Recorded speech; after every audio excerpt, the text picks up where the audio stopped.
அனைவருக்கும் அன்பு மிகுந்த வணக்கம். செல்வராமாயணம் என்னும் இலக்கண பாடல்களும் இலக்கிய சுவையும் கொண்ட புதிய ராமாயண காவியத்தை புனைய வைத்த என் இறைவன் ராமனை நன்றியுடன் வணங்கி மகிழ்கிறேன். செல்வராமாயணம் பருவம் 3 அயோத்தி பருவம், காலம் 8 பரதன் காலம்.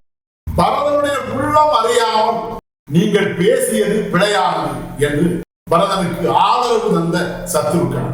பாடல் எண் 944.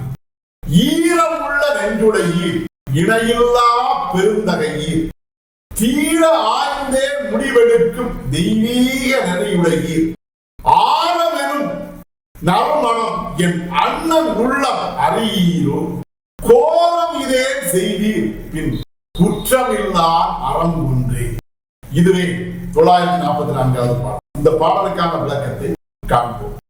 ஈரம் உள்ள நெஞ்சுடையீர், இணையில்லா பெருந்தகையீர் என்ற முதல் வரிக்கான விளக்கம், ஈரம் என்கிற இரக்கம் மிகுந்த உள்ளத்தையே கொண்ட பெரியோர்களே, தவங்களால் உயர்ந்து நிற்கக்கூடிய இணையே இல்லாத பெருஞ்சிறப்பு வாய்ந்த பெரியோரே, தீர ஆய்ந்தே முடிவெடுக்கும் தெய்வீக நெறியுடையீர், நீங்கள் யாவரும் எந்த ஒரு காரியத்தை செய்வதற்கு முன்பாக தீர ஆலோசனை செய்து அதன் பின்னரே முடிவு எடுத்து அந்த காரியத்தை செய்யக்கூடிய தன்மை கொண்டவர். அவ்வாறு தீர ஆலோசனை செய்து ஒரு செயலை செய்யக்கூடிய தெய்வீக நெறி என்கிற மிகவும் உயர்ந்த நெறிகளை பின்பற்றக்கூடிய உயர்ந்த அறிவில் சிறந்த பெரியோரே, ஆரமெனும் நறுமணம் என் அண்ணன் உள்ளம் அறியீரோ, என்னுடைய தமையனாகிய பரதனின் உள்ளமானது நறுமணம் மிக்க பூமாலையை போன்றது.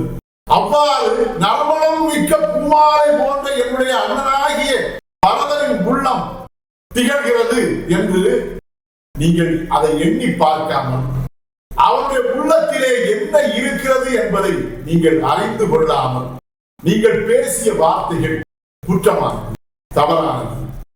அவ்வாறு அவருடைய உள்ளத்தையே அறிந்து கொள்ளாமல், அவரிடம் ஒரு கருத்தை கேட்காமல், கோலம் இதே செய்தீர் பின் குற்றமில்லா அறம் ஒன்றே. எந்த குற்றமும் இல்லாத என்னுடைய தமையன் பரதனுடைய அறம் மிகுந்த உள்ளத்தையும் நீங்கள் கொன்று விட்டீர்கள். அவருடைய உள்ளத்தையும் கொன்றுவிடக்கூடிய அந்த கோலம் மிகுந்த கொடுமை மிகுந்த வார்த்தைகளை நீங்கள் பேசிவிட்டீர்களே, ஏன் இவ்வாறு செய்தீர் என்று அந்த பரதனுக்கு ஆதரவாக அவருடைய இளவராகிய சத்ருக்கன் அந்த முனிவர் யாவரிடமும் பேசினார்.